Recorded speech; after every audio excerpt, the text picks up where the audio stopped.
এই সংসারে তিন ধরনের আবেগ অত্যন্ত গুরুত্বপূর্ণ, যা প্রত্যেক মানুষের জীবনে থাকে। প্রথমটা হলো আনন্দ, যা আমরা সবাই লাভ করতে চাই। দ্বিতীয় হলো ক্রোধ, এটা তখনই আসে যখন আমরা আমাদের উপর নিয়ন্ত্রণ হারাই বা কোনো পরিস্থিতি আমাদের প্রতিকূল হয়ে থাকে।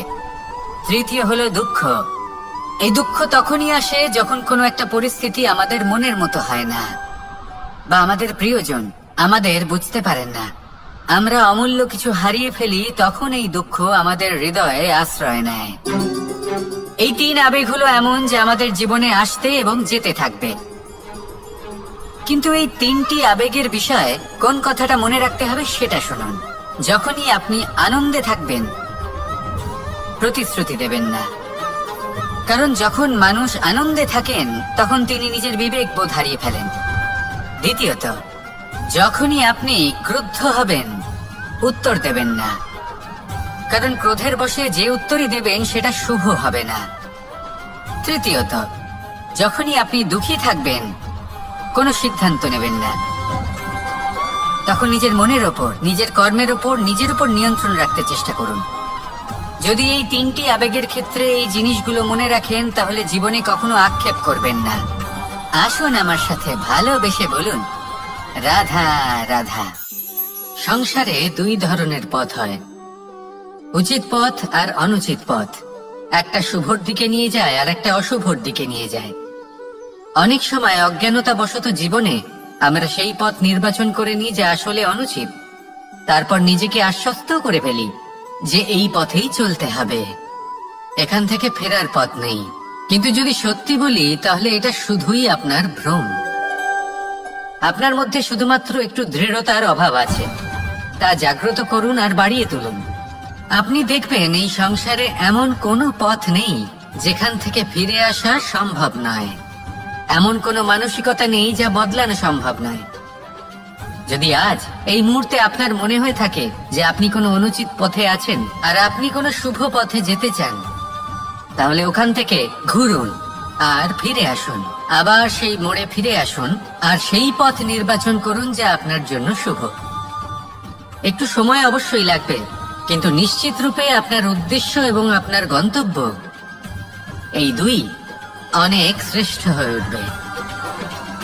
তাহলে আসুন আর আমার সাথে ভালোবেসে বলুন, রাধা রাধা। কিছু মানুষ চিরকাল দুঃখে থাকেন, বলেন যে দূরত্বের কারণে ওনাদের ভালোবাসা সমাপ্ত হয়ে গেছে। এমনও কিছু মানুষ আছেন যারা বলেন যে দূরত্বের জন্য ভালোবাসা বৃদ্ধি পায়। কেউ বলেন কাছাকাছি এলে ভালোবাসা বৃদ্ধি পায়, কিন্তু আসল সত্য হলো এটাই যে দূরত্ব ভালোবাসা পরিমাপ করার কোনো মাপদণ্ডই নয়। চাতক পাখিকে দেখুন, সারা বছর সে অপেক্ষা করে যে কখন বর্ষা আসবে আর ওর তৃষ্ণা নিবারণ হবে। বর্ষার জল ছাড়া ও আর অন্য কোনো জল পান করে না। তাহলে বলুন, এই যে দূরত্বের জন্য ওদের ভালোবাসা কি সমাপ্ত হলো? এই ভালোবাসা আপনার মানসিকতা বুঝতে পারে, সে আপনার মনে লুকিয়ে থাকা আবেগ বুঝে নিতে পারে। তা সে আপনি যতই দূরে চলে যান না কেন, যতই কাছে আসুন না কেন, শুধু নিজের আবেগগুলিকে কখনো মলিন হতে দেবেন না, স্বার্থ জড়িয়ে ফেলবেন না। প্রেমকে পবিত্র করে তুলুন, এই প্রেম ক্রমাগত বৃদ্ধি পাবে। আসুন আর এই ভালোবাসার সাথে বলুন, রাধা রাধা। অন্ধকারাচ্ছন্ন রাত্রি যদি এসে থাকে, তাহলে আলোকিত প্রকাশ নিয়ে সূর্য অবশ্যই আসে। রোগ যদি এসে থাকে, তাহলে তার ওষুধও অবশ্যই আসে। সমস্যা যদি আসে, তাহলে সেই সমস্যার সমাধানও নিজে থেকেই আমাদের কাছে চলেই আসে। এই সংসার, এই জীবনের শুধুমাত্র একটাই নিয়ম আছে, আর তা হলো এটাই, এই সংসার হলো একটা চক্রের মতো। এতে শাশ্বত বলে কিছু নেই, নিত্য বলে কিছু নেই, আর যা কিছুই রয়েছে সব বদলাতে চলেছে। যদি আপনার জীবনে দুঃখ থাকে, সমস্যা থাকে, যদি আপনি বিপদ দ্বারা আচ্ছন্ন, তাহলে মনে রাখবেন সবকিছু বদলে যেতে চলেছে। দুঃখের সময় কাঁদবেন না, মনকে আরো দুঃখী করে তুলবেন না, কারণ এখানে যা কিছুই এসেছে তা যাওয়ার জন্যই এসেছে। তাহলে এত চিন্তা কিসের?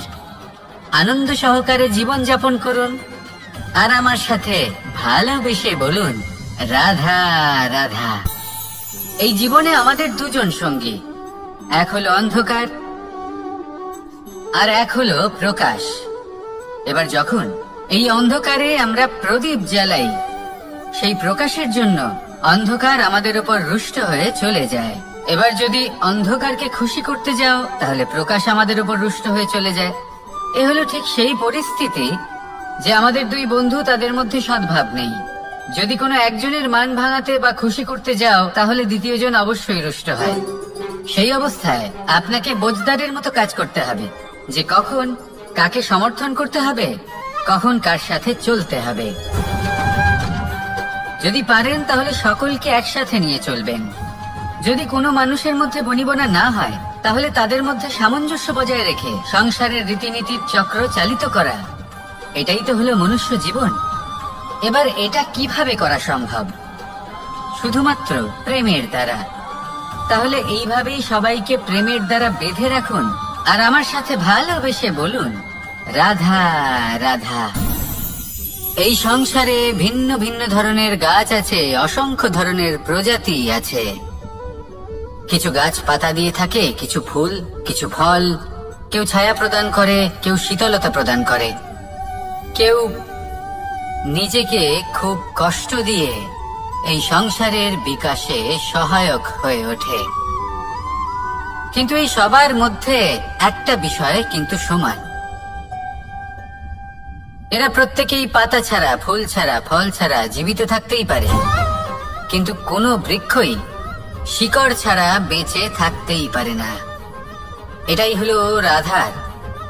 ঠিক সেইভাবেই আমাদের জীবনে শক্তি হোক, ধন হোক বা সাফল্য হোক, আমাদের বা আমাদের পরিবারের প্রসন্নতাই হোক, এই সব কিছুর আধার হলো, সবকিছুর মূল হলো পরিশ্রম। তাই জীবনে চিরকাল পরিশ্রম করতে থাকুন। যদি আপনি জীবনে মহান হবার পথে অগ্রসর হতে চান, তাহলে পরিশ্রম করুন। এই পরিশ্রম দ্বারাই নিজের পরিবারকে প্রসন্ন করুন, নিজের বন্ধুদের প্রসন্ন করুন, এই সমাজকে গর্বিত করুন। আসুন আমার সাথে ভালোবেসে বলুন রাধা রাধা। ফাসানসি জীর্ণানি যথা বিহার, নবানি গ্রহাতি নরোপরানি, তথা শরীরানি বিহায় জীর্ণা, ননিয়ানি সয়াতি নবানি দে। আত্মার কখনোই মৃত্যু হয় না। আত্মা শুধু শরীর বদল করে, রূপ বদল করে। আর যেখানে আত্মার মৃত্যু হতে পারে না, সেখানে প্রেম কিভাবে সমাপ্ত হতে পারে? কারণ প্রেম হলো নিজেই পরমাত্মার রূপ। কখনো সে সীতার খোঁজে বনে বনে ছুটে বেরিয়েছে, কখনো সে রাধার প্রেমে বনকে বৃন্দাবন রূপে সাজিয়ে তুলেছে, কখনো সে কানাই রূপে গোকুলবাসীদের মন জয় করে নিয়েছে, আবার কখনো সে মাখন চোর নন্দলালের রূপে সবার মনে ভালোবাসার স্রোত বইয়েছে।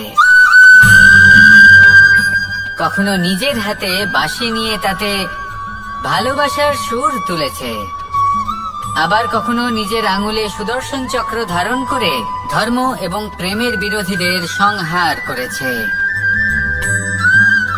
কখনো সে যশোদানন্দন হয়ে গোকুলে অনেক লীলা করে বেরিয়েছে, আবার কখনো দেবকী নন্দন রূপে কংসের লীলার পরিসমাপ্তি ঘটিয়েছে। কখনো যুদ্ধ বিমুখ হয়ে প্রজাদের রক্ষা করেছে, আবার কখনো ধর্ম রক্ষার জন্য সে যুদ্ধে অবতীর্ণ হয়েছে সারথীর রূপে, এবং এই সংসারকে গীতার জ্ঞান প্রদান করেছে। এই ভালোবাসা নয় তো কি, যে গোলকে নিজের রাধাকে হারানোর পরে নিজেও পৃথিবীতে অবতীর্ণ হয়েছে এই সংসারকে প্রেমের শিক্ষা দিতে। এই প্রেম ছাড়া আর কি, যে বৈকুণ্ঠে নিজের লক্ষ্মীকে হারিয়ে সেই সংসারে শ্রীনিবাসের রূপে এসেছে, এই সংসারে নিজের ভালোবাসাকে পেতে এসেছে। এই প্রেম হলো অনন্ত, এর যাত্রা হলো অনন্ত, এবং এই প্রেম যার যাত্রার কোনো অন্ত নেই আর যার প্রভাব হলো সুগভীর, সেই পরমাত্মারূপী প্রেমকে এই প্রেম দূতের প্রণাম। আসুন আর আমার সাথে ভালোবেসে বলুন, রাধা রাধা। এই সংসারে সবাই বলেন, আমি অর্জুনের মতো হয়ে উঠতে চাই। সবাই চায় যে তারাও যেন অর্জুনের মতো গান্ডীব লাভ করে। তারাও চায় যে তাদেরকেও মহাদেব এসে পশুপতি অস্ত্র দান করবেন। তারাও এটাই চায় মহাভারতের মতো মহাসংগ্রামে বিজয়ী হতে। কিন্তু সবাই ভুলে যান যে অর্জুন যা হতে পেরেছিলেন সবকিছুই অর্জন করেছিলেন। যদি আপনিও অর্জুনের মতো গান্ডীব লাভ করতে চান, তবে আপনাকেও তার মতোই শ্রেষ্ঠ কাঠ নির্বাচন করতে হবে। সেই কর্ম আপনাকেই করতে হবে। তার প্রত্যঞ্চা যাতে তীব্র হয়, তার জন্য আপনাকে সর্বশ্রেষ্ঠ দড়ি খুঁজে বের করতে হবে। আপনার বাণ যাতে ঘাতক হয়, সেই জন্য আপনাকে নতুন নতুন ধাতু খুঁজে বের করতে হবে। সেই শিক্ষা আপনাকে লাভ করতে হবে, তবেই আপনার ইচ্ছে পূর্ণ হবে। অর্জুন হওয়া বড়ই সরল, যদি আপনি কিভাবে অর্জন করতে হয় তা জানেন। শুধুমাত্র স্বপ্ন দেখেন যারা, তারা কখনোই অর্জন করতে পারবেন না। কিন্তু যদি কেউ অজ্ঞাতবাস ভোগ করতে পারে, যদি কেউ লাক্ষাগৃহ থেকে পালিয়ে বাঁচতে পারে, যদি কেউ কঠোর তপস্যা করতে পারে, প্রতীক্ষা করতে পারে এবং পরিশ্রম করতে পারে, তাহলে সে অর্জুন অবশ্যই হয়ে উঠবে। যদি আপনি অর্জুন হয়ে উঠতে চান, তাহলে কর্ম করতে শিখুন আর আমার সাথে ভালোবেসে বলুন, রাধা রাধা। আপনি কখনো রেশমের কীট দেখেছেন? নিজের সুরক্ষার জন্য সে নিজের লালা থেকে একটি সুতো উৎপন্ন করে আর সেই সুতো দ্বারা নিজেকে পেঁচিয়ে নেয়, প্রকৃতি এবং অন্য জীবজন্তুর হাত থেকে সুরক্ষার জন্য। কিন্তু যখন সেই সুতো শুকিয়ে যায়, তখন কি হয়? তা একটা খোলসে পরিণত হয়, এত সবল হয়ে যায় যে সেই রেশমের কীট তা ভেঙে বাইরে বেরিয়েই আসতে পারে না। শেষ পর্যন্ত এই কারণেই সে মৃত্যু লাভ করে। এবার যদি একটা প্রজাপতির কথা বলি, তাহলে প্রজাপতি কি করে? যখন সে উড়তে চায়, সে নিজেই নিজের খোলস ভেঙে ফেলে।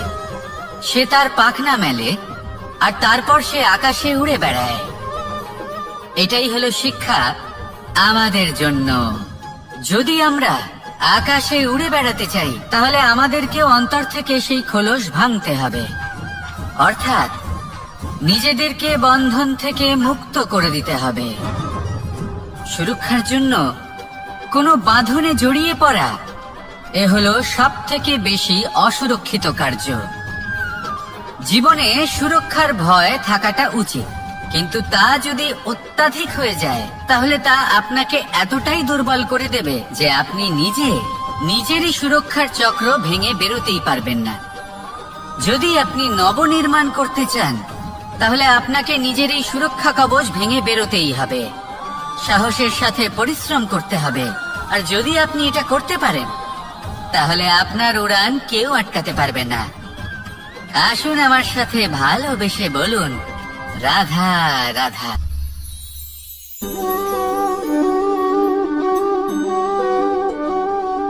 ভোজনের দ্বারাই শরীর পুষ্টি লাভ করে। ছোটবেলা থেকে আজ পর্যন্ত যাই আপনার ভোজন হয়ে থাকুক, যাই আপনার আহার হয়ে থাকুক, সেই অনুসারেই আপনার শরীর গঠিত হয়েছে। এই ভোজন অত্যন্ত গুরুত্বপূর্ণ, সেই জন্য এর প্রত্যেক অংশকে বোঝা খুব আবশ্যক। প্রথম অংশ, যে আমরা কি গ্রহণ করছি, এই ভোজন কোন স্থান থেকে আসছে সেটা বুঝুন। দ্বিতীয় অংশ, ভোজন কে বানাচ্ছেন। এই ভোজন সর্বশ্রেষ্ঠ তখনই হয় যখন মাতার হাতে তৈরি করা ভোজন হয়। কিন্তু যদি মাতার তৈরি করা ভোজন আপনি প্রাপ্ত নাও করতে পারেন, তাহলে সেই ব্যক্তির ভোজন তৈরি করা উচিত যিনি সাত্ত্বিক। তৃতীয় অংশ, কোন স্থানে আপনি ভোজন গ্রহণ করছেন। যে স্থানে আপনি ভোজন গ্রহণ করছেন তা সাত্ত্বিক হওয়া উচিত, তাহলে অত্যন্ত গুরুত্বপূর্ণ। এবং চতুর্থ সব থেকে গুরুত্বপূর্ণ অংশ, তা হলো এই ভোজন আপনি যার দ্বারা প্রাপ্ত করেছেন, যেখান থেকে প্রাপ্ত করেছেন, যে স্থানে বসে আপনি ভোজন গ্রহণ করছেন তার প্রতি কৃতজ্ঞতা প্রকাশ করুন এবং ভোজন পূর্ণরূপে সমাপ্ত করুন। তবেই এই ভোজন আপনাকে সুখী জীবন দান করবে, সুস্থ শরীর দেবে, আর এই মন তা সুপ্রসন্ন হয়ে বলবে, রাধা রাধা। যদি আমি কোনো বনে যাই, কোনো নির্জন বনে, সেই বনের বিষয়ে, সেই পথের বিষয়ে, গাছপালার বিষয়ে, পশুপক্ষীর বিষয়ে আমার যদি কোনো জ্ঞান না থাকে, সেই বনের ক্ষুদ্র থেকে ক্ষুদ্রতর অংশের বিষয়ে যদি আমার কোনো জ্ঞান না থাকে, তাহলে হতেই পারে সেই বনে কোথাও আমি হারিয়ে যাব। হয়তো এমন ভাবে হারিয়ে যাব কোনোদিনও বাইরেই বেরোতে পারবো না। তাই সেই বনের বিষয়ে জ্ঞান লাভ করা আবশ্যক। এটাই হলো শিক্ষা। জীবনে বেশিরভাগ মানুষই কেন অসফল হন? ওনারা একটা লক্ষ্য স্থির করেন, কিন্তু সেই পথের বিষয়ে তারা পর্যাপ্ত জ্ঞান অর্জন করেন না। সেই পথে কি বিপদ আসতে পারে প্রত্যেকটা পৃষ্ঠার জ্ঞান তাদের নেই, আর সেই জন্যই তারা অসফল হন। আপনি জীবনে যখনই কোনো লক্ষ্য স্থির করবেন, কোনো লক্ষ্য সাধন করবেন, পরিকল্পনার সাথে সেই পথে অগ্রসর হন। সেই পথকে বোঝার চেষ্টা করুন, সেই পথের বিপদ সম্পর্কে জ্ঞান লাভ করুন, সবকিছু জানার চেষ্টা করুন, অজানা তথ্য আহরণ করুন, আর তারপর সেই লক্ষ্যের প্রতি নিজেকে সমর্পিত করুন। তবেই আপনি সাফল্য লাভ করবেন, আর এই মন প্রসন্ন হয়ে বলবে, রাধা রাধা। বেশিরভাগ মানুষই এই কথা জানেন যে আমাদের শরীর 5টি তত্ত্ব দ্বারা নির্মিত, যাকে আমরা পঞ্চতত্ত্ব বলি: জল, অগ্নি, বায়ু, ধরিত্রী এবং আকাশ। এবার এই কথা আমরা সকলে জানি, কিন্তু এগুলোর সাথে কিছু গুণ জড়িয়ে রয়েছে যেগুলো আমরা দেখতে পাই না। যদি এই গুণগুলি আমরা আত্মসাৎ করতে শিখে যাই, তাহলে সাক্ষাৎ পরমেশ্বরের দর্শন আমরা পেতে পারি। যদি কথা বলি প্রথম তত্ত্বের, জলের কথা, জল যা প্রত্যেক জ্বলনকে শীতলতা প্রদান করে। এই জলকে দেখুন, যা শুধু প্রবাহিত হতে জানে, থামতে জানে না। জল পাথরের সাথে সংঘর্ষ করতে জানে, যার পথে অনেক বাধা আসে, কিন্তু সে প্রবাহিত হতে থাকে। নিরাকার হলো এই জল, যে কোনো পাত্রেই রাখুন না কেন তার আকার ধারণ করে নেবে। এটাই হলো এর বিশেষত্ব, এবং এটাই হলো আমাদের শিক্ষা। কিভাবে প্রবাহমান থাকতে হবে, কিভাবে আমাদের থামলে চলবে না, তাতে আমাদের পথের মধ্যে যতই যেরকমই সমস্যা আসুক না কেন, আমাদের এই জলের মতোই নিরাকার হয়ে যে কোনো পরিস্থিতিতেই প্রবাহমান থাকতে হবে। এই শিক্ষাই জলের থেকে লাভ করুন, আর আমার সাথে ভালোবেসে বলুন, রাধা রাধা। এই সংসারের অন্তের, এর বিনাশের প্রারম্ভ কিভাবে হয়? কোন যোগের মাধ্যমে, কোন ভয়ানক অসুরের আগমনে, নাকি প্রকৃতির রাগের কারণে? না, এই সংসারের বিনাশের প্রারম্ভ হয় আমি থেকে। এই আমি, এই তুমি, এটা আমি করেছি, ওটা তুমি করেছো, এটা আমার, ওটা তোমার, আদি ইত্যাদি। এই ভাব যখন মনে বাসা বেঁধে নেয়, সর্বপ্রথম ঘর ভাগ হয়, তারপর বসতি, তারপর প্রাণ, আর তারপর দেশ, আর সবার শেষে সমস্ত সংসার ভাগ হয়ে যায়। আর এই ভাগ হয়ে যাওয়া শেষে মনোমালিন্যে পরিণত হয়। এখন এমত অবস্থায় কি করা যেতে পারে? কিভাবে বাঁচা যায় এই পরিস্থিতির থেকে? কিভাবে দূরে থাকা যায় এই বিনাশের থেকে? উত্তর সেই একটাই, করুণা। একে অপরের দরকারগুলি বুঝুন, একে অপরের সমস্যাগুলি বুঝুন, একে অপরের দুঃখের সাথী হয়ে দাঁড়ান, একে অপরের সুখের ভাগীদার হন। আর শেষে যখন এই আমি আমরাতে পরিণত হবে, তখন এই বিনাশ নিজে থেকেই দূরে চলে যাবে। তাহলে আমরাতে বিশ্বাস করতে শিখুন, আর আমার সাথে ভালোবেসে বলুন, রাধা রাধা। এই মুদ্রা, এবারে ভাবুন, এটাই আমাদের জীবন। জীবনের সুখ আর দুঃখ, এই মুদ্রার, এই জীবনের দুটি দিক। কিন্তু যখনই আমরা ঈশ্বরের কাছে প্রার্থনা করি তখনই আমরা সুখ চাই, আর সেই সুখ আসেও। আর যখনই সেই সুখ আসে তখন ব্যক্তি সর্বপ্রথম তাকে ভুলে যায় যে দুঃখের সময় ওনার সাথে ছিলেন। আর এমত অবস্থায় উনি সাহায্য করেন না, উনি করেন উপকার। আর এই উপকারের বদলে মানুষের থেকে উনি নিজের জন্য শ্রদ্ধা চান। আর সেই শ্রদ্ধা, সেই চাহিদার কারণে উনি নিজেকে অন্যদের থেকে শ্রেষ্ঠ, অন্যদের থেকে ভিন্ন মনে করতে বিবশ হয়ে যান। আর আলাদা হবার কারণে তার মধ্যে জেগে ওঠে অহংকার, আর সেটাই হয় তার পতনের কারণ। এবার এতে কি করা যেতে পারে? কি চাওয়া যেতে পারে ঈশ্বরের কাছে? এই প্রশ্ন অবশ্যই মনে আসে। ঈশ্বরের কাছে চান সুখ, শুধুমাত্র ততটাই যাতে অহংকার না আসে, আর দুঃখ ততটাই যাতে শ্রদ্ধা না চলে যায়। রাধা রাধা।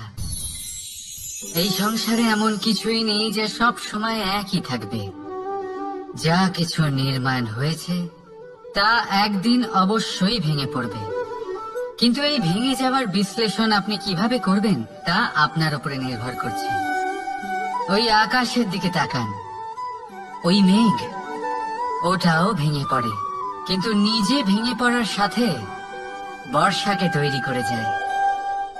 মাটির ডেলা অবশ্যই ভেঙে পড়ে, কিন্তু ব্যবহারযোগ্য মাটির রূপ নিয়ে।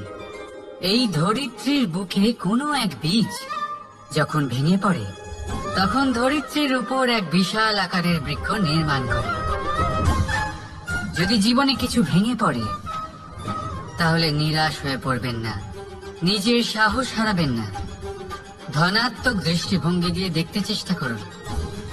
মনে করুন, নিয়তি নিশ্চয়ই আপনার জন্য আরো ভালো কিছু ভেবে রেখেছে, যা ভবিষ্যতে আপনার প্রতীক্ষা করছে। ধনাত্মক চিন্তা ভাবনা করতে থাকুন, তারপর দেখবেন শ্রেষ্ঠ রচনা নিজেই তৈরি হবে। রাধা রাধা। চলতে থাকা,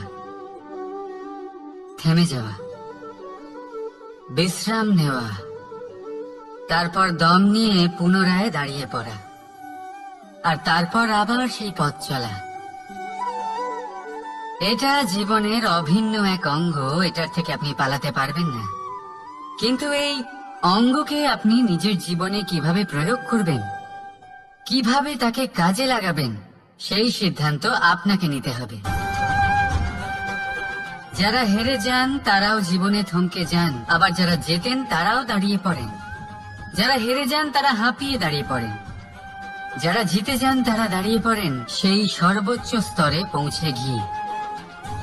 এবার দাঁড়াতে তো আপনাকে হবেই, তা হতেই হবে। কিন্তু কখন, কিভাবে দাঁড়াবেন, ক্লান্ত হয়ে নাকি সর্বোচ্চ স্তরে পৌঁছে গিয়ে, সেই সিদ্ধান্ত আপনার। অবশ্যই দাঁড়িয়ে পড়ুন, কিন্তু ক্লান্ত হয়ে নয়, কারণ আপনাকে পুনরায় দাঁড়িয়ে পড়তে হবে, পুনরায় যাত্রাপথে এগোতে হবে এবং সর্বোচ্চ স্তরে পৌঁছতেই হবে। রাধা রাধা। স্বপ্ন, আমরা জীবনে স্বপ্ন দেখতে থাকি, সেটা পূরণ করার পূর্ণ প্রয়াস করে থাকি, কিন্তু এই স্বপ্ন পূরণ না হওয়ার পরিস্থিতিতে আমরা ভেঙে পড়ি, ছিন্ন বিচ্ছিন্ন হই। আর তারপর এই বোঝা আমরা আগামী প্রজন্মের ওপর রীতিমতো চাপিয়ে দিই। আমরা এটাই মনে করি যে আমরা যেটা হতে পারিনি সেটা আমাদের সন্তান অবশ্যই হবে। আমরা যা কখনো পাইনি আমাদের সন্তান অবশ্যই তা পাবে।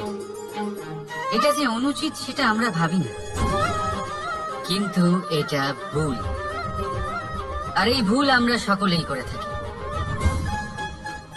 সন্তান প্রকৃতি আর পরমাত্মার আশীর্বাদ। ওদের ভেতরে তাদের নিজের একটা অস্তিত্ব লুকিয়ে থাকে, সেটা মন দিয়ে দেখুন তো। আপনি শুধু ওই সন্তানকে জন্ম দিয়েছেন, কিন্তু ওর জীবন আপনার নয়।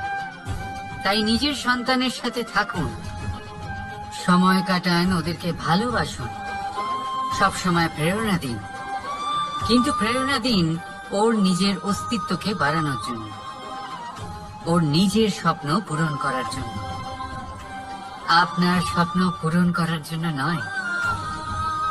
ওদের অস্তিত্বকে পূর্ণাঙ্গে বৃদ্ধি পেতে দিন। রাধা রাধা। এই পুকুর দেখছেন আপনি? পুকুরের জল কখনো প্রবাহিত হয় না, একই স্থানে জমে থাকে, আর সেই কারণে কিছুদিন পর ময়লা হতে শুরু করে। কিন্তু তাও আমরা একে ত্যাগ করি না, আমরা তবুও একে পুজো করি। শুধুমাত্র এই কারণে নয় যে অতীতে সে আমাদের তৃষ্ণা মিটিয়েছে, কিন্তু এই কারণেও যে যদিও বা সে ভবিষ্যতে আমাদের তৃষ্ণা না মেটায়, কিন্তু প্রয়োজন হলে আগুন অবশ্যই নেভাতে পারে। ঠিক সেই রকমই হয় আমাদের সম্পর্ক, সম্পর্ক যা আমরা বহু বছর পরিশ্রম করে তৈরি করি, যে দরকার পড়লে আমাদের সহায়ক হয় কোনো না কোনো ভাবে। সেই জন্য সম্মান করতে শিখুন এই সম্পর্কগুলিকে, শিখুন এই সম্পর্কগুলিকে অটুট রাখতে। কথায় কথায় এই সম্পর্কগুলিকে ভেঙে দিতে শিখবেন না। রাধা রাধা। বিষ, এই শব্দটা শুনলেই মনে অনেক কল্পনা জন্ম নেয়। কল্পনা অসহ্যকর তিক্ততা, কল্পনা অত্যন্ত বেদনাদায়ক মৃত্যু। এবার যদি আপনাকে জিজ্ঞেস করা হয় যে সবচেয়ে বিষাক্ত বিষ কোনটা, তাহলে আপনি কি বলবেন? কেউ বলবে সর্পের বিষ, কেউ বলবে কাঁকড়া বিছের, কেউ বলবে কালকিউটের বিষ। কিন্তু না, এই সমস্ত রকম বিষ সেই বিষের সামনে টিকতে পারবে না যাকে আমরা বলে থাকি কানের মধ্যে ঢালা বিষ। শুনতে অত্যন্ত মিষ্টি, কিন্তু তিক্ততায় অত্যন্ত বিষাক্ত। পেটের মধ্যে যাওয়া এই বিষ শুধুমাত্র একটি মানুষের মৃত্যুর কারণ হয়, কেবল একটি। কিন্তু কানের মধ্যে ঢালা এই বিষ একাধিক সম্পর্কের নাশ করতে পারে। আর এটাতে সেই ব্যক্তির ভুল নেই যে আপনার কানে বিষ ভরেছে, আপনি তাকে দোষ দিতে পারেন না। এখানে দোষ আপনার নিজের, যে এই বিষকে আপনি নিজের উপরে প্রভাব ফেলতে দিয়েছেন, এই বিষকে সুযোগ দিয়েছেন আপনার ক্ষতি করতে। এটা আপনার ভুল। সেই জন্য কুমন্ত্রণায় কখনো কান দেবেন না। আপনার মনে ভালোবাসার দৃঢ়তা জাগিয়ে তুলুন আর নষ্ট করে দিন এই সংসারের সমস্ত বিষের প্রভাব। রাধা রাধা। তোমাদের যদি এই ভিডিওটা ভালো লাগে থাকে তাহলে অবশ্যই একটা লাইক করে দাও। এইরকম ভিডিও পেতে গেলে আমাদের সাথে থাকো।